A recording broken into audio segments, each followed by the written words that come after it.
நாட்டில் இடம்பெற்ற துப்பாக்கிச் சூட்டு சம்பவம் மற்றும் வன்முறை சம்பவங்கள் காரணமாக 3 பேர் கொல்லப்பட்டுள்ளார்கள். இலங்கை தமிழரசு கட்சியைச் சேர்ந்த பாராளுமன்ற உறுப்பினர் ஒருவர் முக்கிய பொறுப்புகளில் இருந்து பதவி விலகியிருக்கின்றார்.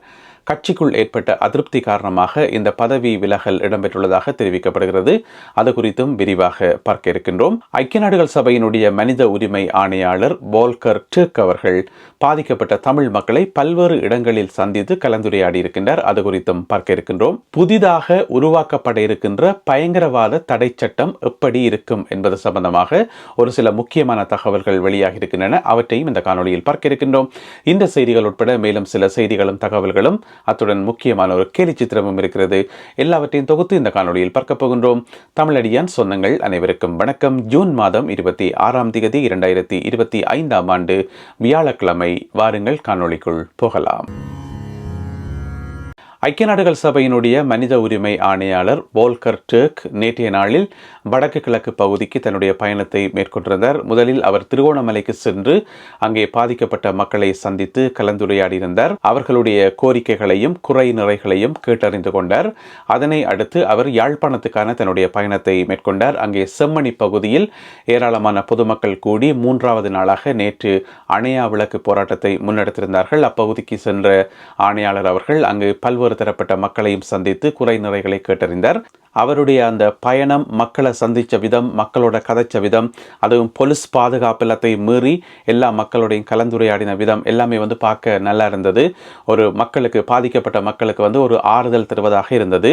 அதுலேயும் பார்த்தீங்கன்னு சொன்னால் அந்த அணையா விளக்கு ஏற்றப்பட்டிருந்த பகுதிக்கு சென்று பூக்கள் தூவி கையெடுத்து கும்பிட்டு வணங்கி அந்த மாதிரி கனநேரம் பார்க்கக்குள்ள நிறைய இடங்களில் வீடியோக்களை கையெடுத்து கும்பிட்டு கொண்டு அதே கோலத்தெல்லாம் பார்க்கக்கூடிய மாதிரி இருந்தது.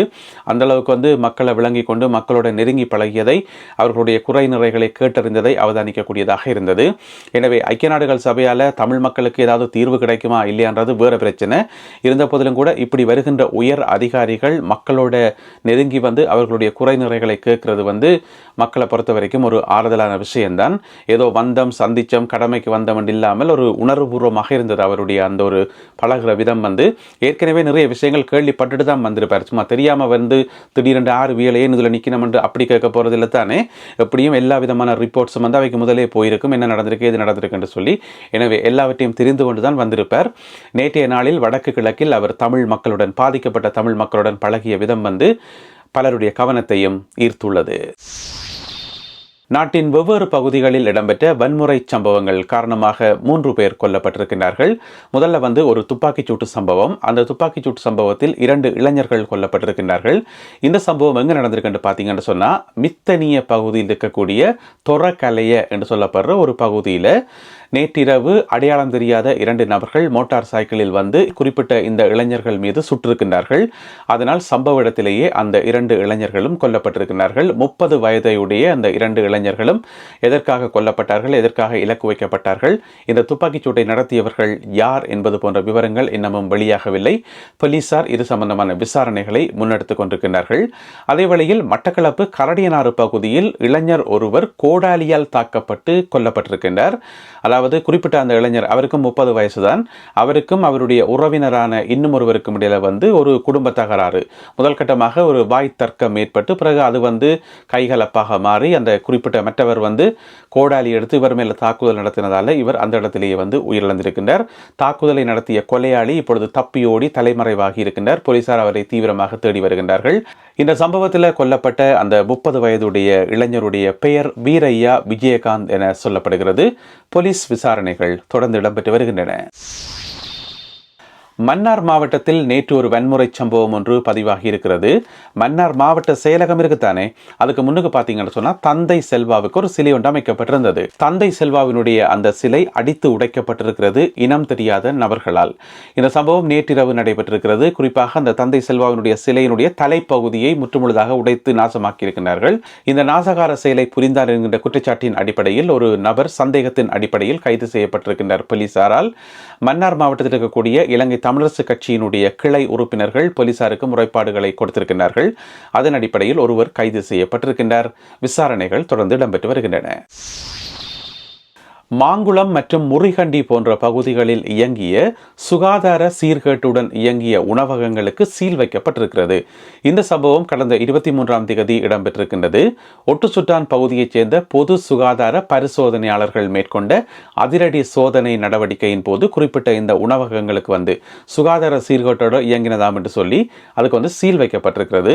என்ன பிரச்சனை சொன்னா, ஒன்று சுகாதார சீர்கேடு, மற்றது திகதி முடிவடைந்த பொருட்கள், உணவுப் பொருட்கள் திகதி முடிவடைஞ்சிட்டு அதை வச்சு வித்திருக்கணும், அது அடுத்த குற்றம். அடுத்தது சில உணவுப் பொருட்களில் வண்டுகள் இருந்ததாக சொல்லப்படுகிறது. எனவே இது போன்ற குற்றங்களுக்காக இப்பொழுது அந்த குறிப்பிட்ட கடைகளுக்கு சீல் வைக்கப்பட்டிருக்கிறது. 2 இடங்களில், ஒன்று மாங்குளம், மற்றது முறிகண்டி. என்னென்னு சொன்னால், அந்த A9 ரோட்டில் இருக்கிற கடைகள் நிறைய உல்லாச பயணிகள் நாங்கள் கூட இங்கேருந்து அங்கே போய்க்குள்ளே அதில் விரும்பி சாப்பிடுவோம். என்ன ரோட்டுக்கரையில் மாங்குளத்தில் சாப்பிட்றா ஒரு சந்தோஷம். என்ன வன்னிக்குள்ளே போய் மாங்குளத்தில் சாப்பிட்றது, முருகண்டியில் சாப்பிட்றதெல்லாம் உண்மையில ஒரு சந்தோஷமாக சாப்பிடுவோம். பசிக்குதோ இல்லையோ வேண்டி சாப்பிடுவோம் மட்டும் சாப்பிடுவோம். எனவே அப்படி நாங்கள் இங்கேருந்து ஆசையா போகும்போது வண்டு இருக்கிற சாப்பாட்டில் விற்று அப்படி இருக்கும். எனவே அந்த பகுதிகளில் கடைகள் வச்சுக்கிறார்கள், ரெஸ்டாரண்ட்ஸ் வச்சுக்கிறார்கள். அந்த பொறுப்பை உணரணும்.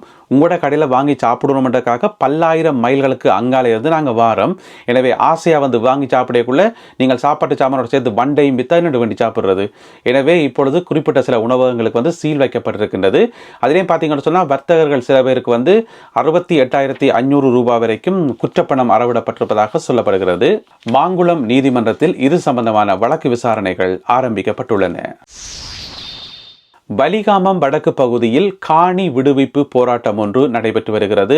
கடந்த சனிக்கிழமை ஆரம்பித்த இந்த போராட்டமானது நேற்று 5வது நாளாக இடம்பெற்றிருக்கின்றது. இதில் பார்த்தீங்கன்னு சொன்னால், வலிகாமம் வடக்கு பகுதியில் இராணுவத்தினரால் பிடித்து வைக்கப்பட்டிருக்கின்ற 2400 ஏக்கருக்கும் மேற்பட்ட காணிகளை விடுவிக்க கோரி அந்தந்த காணிகளினுடைய உரிமையாளர்கள் ஒன்று கூடி, பொதுமக்களும் சேர்ந்து கிட்டத்தட்ட ஒரு 500 வரையான பொதுமக்கள் ஒன்று கூடி கடந்த 5 நாட்களாக போராடி வருகின்றார்கள். அந்த மக்கள் அந்த இடத்தை விட்டு அங்கேங்க அறக்கவே இல்லை. அதிலேயே இருந்து அங்கேயே சமைச்சு சாப்பிட்டு அந்த போராட்டத்தை ஒரு உணர்வு எழுச்சியுடன் தொடர்ந்து முன்னெடுத்து வருகின்றார்கள். இன்று 6ஆம் நாள் போராட்டம் இடம்பெறும் என எதிர்பார்க்கப்படுகிறது. எனவே இராணுவத்தினர் என்ன சொல்லினோம் என்று சொன்னால், நாட்டில் பாதுகாப்பு பிரச்சனை அது இதை சொல்லி அந்த காணிகளை பிடிச்சி வச்சிருக்கணும், எங்கள் எல்லாருக்குமே தெரியும். ஆனால் நாட்டில் பாதுகாப்புக்கு எந்த விதமான அச்சுறுத்தலும் இல்லை, நாட்டில் போரும் இல்லை, எந்த விதமான பிரச்சனையும் இல்லை என்று சொல்லி அரசாங்கம் சொல்லுது. எனவே அதன் அடிப்படையில் அந்த காணிகளை விடுவிக்கலாம். எனவே அதை வலியுறுத்தி மக்கள் தொடர்ச்சியாக போராடி வருகின்றார்கள். இப்படி போராடுகின்ற மக்களை நேற்று சில அரசியல் கட்சிகளுடைய தலைவர்கள் சென்று சந்தித்திருக்கின்றார்கள். எனவே இந்த போராட்டத்துக்கும் நாங்கள் எங்களுடைய ஆதரவை தெரிவிப்போமாக. இலங்கை தமிழரசு கட்சியினுடைய முல்லைத்தீவு மாவட்ட பாராளுமன்ற உறுப்பினர் துரை ராசா ரவிகரன் குறிப்பிட்ட சில பொறுப்புகளில் இருந்து பதவி விலகி இருக்கின்றார். அதாவது கட்சியால் அவருக்கு 2 விதமான பொறுப்புகள் கொடுக்கப்பட்டிருக்குது. அவர் ஒன்று பாராளுமன்ற உறுப்பினர், அதை விட கட்சியால் 2 விதமான பொறுப்புகள் கொடுக்கப்பட்டிருந்தது. ஒன்று முல்லைத்தீவு மாவட்டத்துக்கான கிளை செயலாளர் பதவி அவர்கிட்ட கொடுக்கப்பட்டிருந்தது. அதே போல இலங்கை தமிழரசு கட்சியினுடைய கரைத்துறை பற்றிய கிளை இருக்குத்தானே, அந்த கிளைக்குரிய தலைவரும் இவர்தான். இந்த 2 பொறுப்புகளிலும் இருந்து அவர் பதவி விலகி இருக்கிறார்.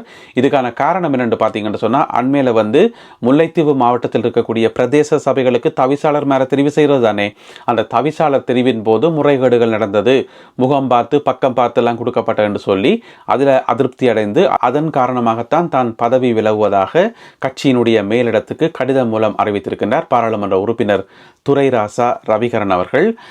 பாராளுமன்ற உறுப்பினர் துரை ராசா ரவிகரன் பார்த்தீங்கன்னு சொன்னால், பாராளுமன்றத்தில் உரையாற்றிக்குள்ள அவருடைய ஒவ்வொரு உரையுமே மிகவும் முக்கியமாக இருக்கும். ஏன்னு சொன்னால், வன்னி பகுதியில் இருக்கக்கூடிய, குறிப்பாக முல்லைத்தீவு மாவட்டத்தில் இருக்கக்கூடிய மக்கள் எதிர்கொள்கின்ற உண்மையான பிரச்சனைகள், நிறைய விஷயங்களை புள்ளி விவரங்களோட, ஆதாரங்களோட, புள்ளி விவரங்களோட பாராளுமன்றத்தில் உரையாற்றுபவர் பாராளுமன்ற உறுப்பினர் துரை ராசா ரவிகரன் அவர்கள்.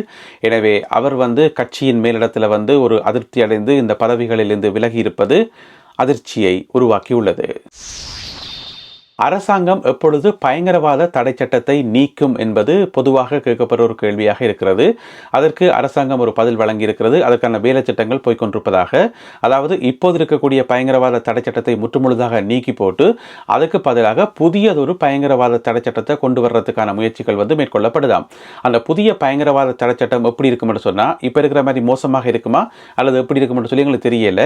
அதுக்கு ஒரு முன்னுதாரணம் ஒன்று எடுத்திருக்கிறோம். இப்போ அதாவது தான்சானியான்ற ஒரு நாடு இருக்குத்தானே, தான்சானியாவில் அமுல்படுத்தப்பட்டிருக்கின்ற பயங்கரவாத தடை சட்டம் எப்படியோ அதே போலவே இலங்கையிலையும் அமுல்படுத்தலாம் என்று சொல்லி ஒரு முடிவுக்கு வந்திருக்கணுமாம். அதாவது தான்சானியாவில் 2002ஆம் ஆண்டு பயங்கரவாத தடை சட்டம் உருவாக்கப்பட்டது. அங்கே பயங்கரவாதம் என்றா என்ன, எது பயங்கரவாதம், எப்படிலாம் செய்தால் பயங்கரவாதம் என்று சொல்லி அதுக்கு ஒரு டெஃபினிஷன் இருக்குது தானே, ஒரு வரைவிலக்கணம் இருக்குது தானே. அந்த வரைவிலக்கணத்தை எடுத்து அதை வந்து இலங்கையில் பயன்படுத்த போயினுமாம். எனவே அந்த வரைவிலக்கணத்தில் என்னெல்லாம் சொல்லப்பட்டிருக்குன்னு சொல்லி உண்மையாக தெரியல. அப்பாவிகளை பிடித்து உள்ளே வைக்கவும் பல வருடங்கள் விசாரணை இல்லாமல் வைக்கவும் என்று சொல்லி இருக்கோ இன்னும் தெரியல. எனவே தான்சானியா நாட்டில் இருந்து வரைவிலக்கணத்தை கொண்டு வந்து இப்பொழுது புதிய பயங்கரவாத சட்டத்தை உருவாக்குகின்ற முயற்சியில் ஈடுபட்டிருப்பதாக தகவல்கள் வெளியாகி உள்ளன. அடுத்ததாக இன்றைய கேலி சித்திரம் கார்ட்டூன். ஒரு ஹாஸ்பிட்டலில் வந்து ஒரு நோயாளி படுத்திருக்கிறார். அந்த நோயாளி ஏலாமல் படுத்திருக்கிறார். அந்த நோயாளிக்கு மேலே எழுதப்பட்டிருக்கிறது SL என்று சொல்லி, அதாவது ஸ்ரீலங்கா. அப்போ அந்த ஹாஸ்பிட்டலில் அனுமதிக்கப்பட்டிருக்கிற நோயாளி வந்து இலங்கை தீவு தான் அந்த நோயாளி. அப்போ வந்து 2 டாக்டர்ஸ்மார் வந்து செக் பண்ணி பார்க்கினோம். அந்த டாக்டர்ஸ்மார் என்று சொன்னால் ஒரு ஆள் வந்து IMF வந்து அந்த நோயாளிக்கு இருக்கக்கூடிய வருத்தத்தை வந்து செக் பண்ணி பார்க்குறார். எக்ஸ்ரே ரிப்போர்ட் எடுத்து பார்க்குறேன்னு வைப்போமே, அதில் எழுதப்பட்டிருக்கிறது பொருளாதார பிரச்சனை என்று சொல்லி. அடுத்தது வந்து UNHCR என்று சொல்லப்படுற ஒரு டாக்டர் வந்து அடுத்த ரிப்போர்ட்டை பார்க்குறார், அடுத்த எக்ஸ்ரே ரிப்போர்ட்டை பார்க்குறார். அதில் எழுதப்பட்டிருக்கிறது ஹியூமன் ரைட்ஸ் ரிப்போர்ட் என்று சொல்லி, மனித உரிமைகள் பிரச்சனை என்று சொல்லி. அப்போ அந்த இலங்கை என்ற நோயாளிக்கு வந்து இது 2 தான் பிரச்சனை போலடக்கு. 2 எக்ஸ்ரே ரிப்போர்ட் எடுத்து 2 பிரச்சனை போலடக்குன்னு நாங்கள் பார்த்தா பக்கத்தில் இன்னும் ஒரு டாக்டர் நிற்கிறார். அவர் தான் டாக்டர் அனுரகுமார திசாநாயக்கா, ஜனாதிபதி அனுரகுமார திசாநாயக்கா. அவற்றை கையில் வந்து எக்கச்சக்கமான ரிப்போர்ட்ஸ் இருக்குது. எனவே இலங்கை என்ற அந்த நோயாளிக்கு வந்து பலவிதமான பிரச்சனைகள் இருக்குது, அளவுக்கு அதிகமான பிரச்சனைகள் இருக்குன்னு சொல்லி இந்த கேலி சித்திரம் சொல்லுது. எனவே இந்த கேலி சித்திரம் மற்றும் இன்றைய காணொலியில் பகிர்ந்து கொள்ளப்பட்ட செய்திகள் தொடர்பான உங்களுடைய கருத்துக்களை மறக்காமல் கீழே எழுதுங்கள். மீண்டும் மற்றும் ஒரு காணொலியில் உங்களை சந்திக்கின்றேன். அதுவரை நன்றி, வணக்கம்.